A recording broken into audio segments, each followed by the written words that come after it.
This is Slice. Slice is a creative multi-slicing plugin that aims to create interesting, layered looping structures by adjusting high-level parameters. This video serves as an overview of the entire plugin.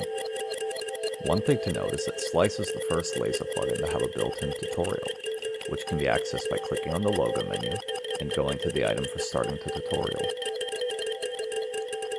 For now though, we can just go through this plugin without the tutorial. First, let's look at the pedal control system.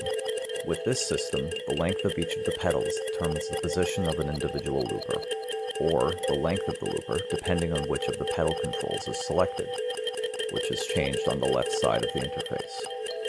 The slider control on the right determines the position and length ranges that the pedals can map up to, and at the default settings they cover the entire supported range.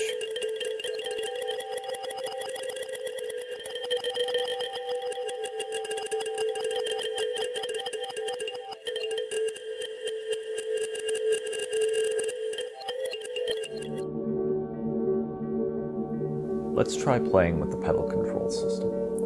Note how adjusting the XY position changes the playback locations of the loopers in the visualizer below, and how moving them to the center aligns them closely together. This is because in the center, the lengths of the pedals are all roughly identical to one another.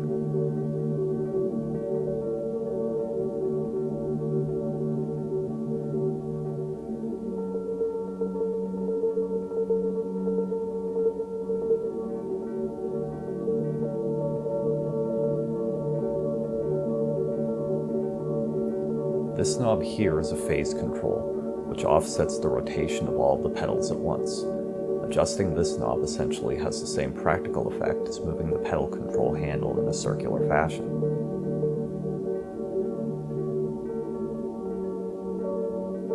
A second, much simpler control system can be accessed by pressing this switch here. The pad control system allows for simple two-axis control, where moving the handle up and down adjusts the spread of the looper positions,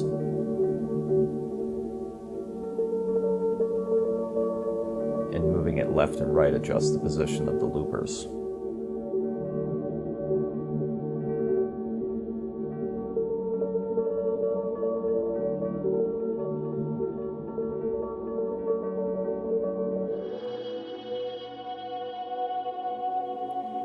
The elements underneath the looper control screen are much simpler.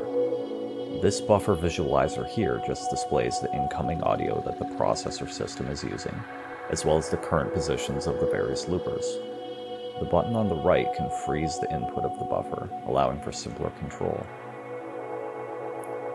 And the button on the left opens up a menu to adjust the scrolling behavior of the buffer visualizer, as well as the internal buffer's length. Changing the internal buffer's length, however, will reset the audio file. Like so.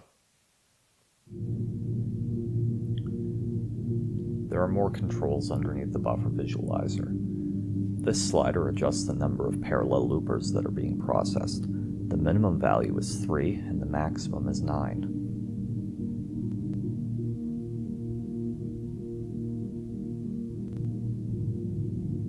The button next to it allows for turning on multiband mode, where each looper takes up its own section of the frequency spectrum, split up by a dynamic multiband crossover system.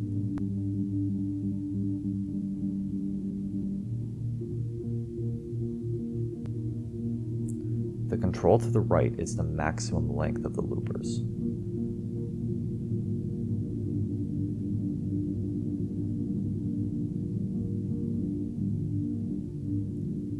The button beside it adjusts if the length is synchronized to the host BPM. When enabled, the length will be mapped up to a specific division, and the division's amount knob underneath can determine how many multiples of the above division the length can go up to.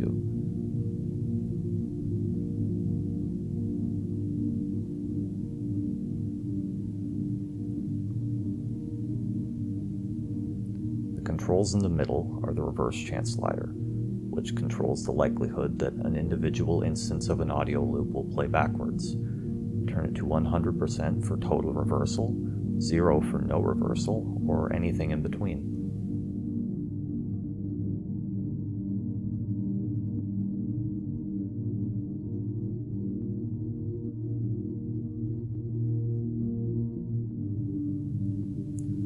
Underneath, the form control here adjusts the shape of the windowing function that the loopers have applied to them. By default, it uses the center value, which is a smooth fading shape. Alternatively, you can have the form either ramp downwards by turning it down, or ramp upwards by turning it up.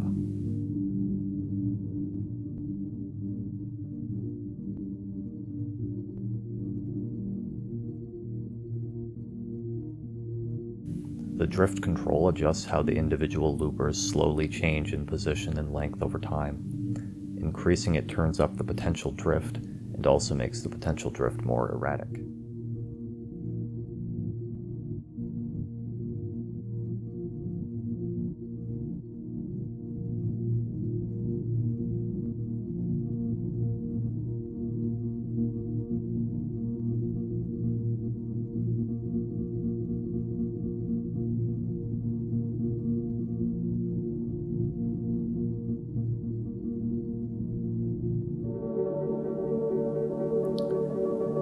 Finally, the button here turns on Transient mode, where Slice will begin listening to the incoming audio, analyzing it to detect transients, and when the transient level goes above the transient threshold, its position will be marked in the buffer, and the individual loopers will snap to the closest available one, like this.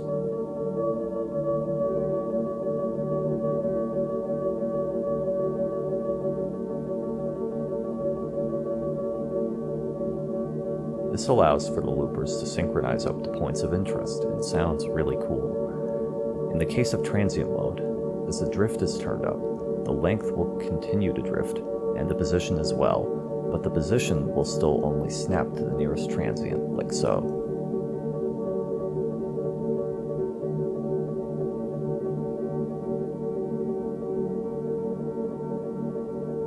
The threshold control adjusts the sensitivity of the transient detection system. Turning it up like this reduces the sensitivity, and turning it down increases it, thus creating more markers.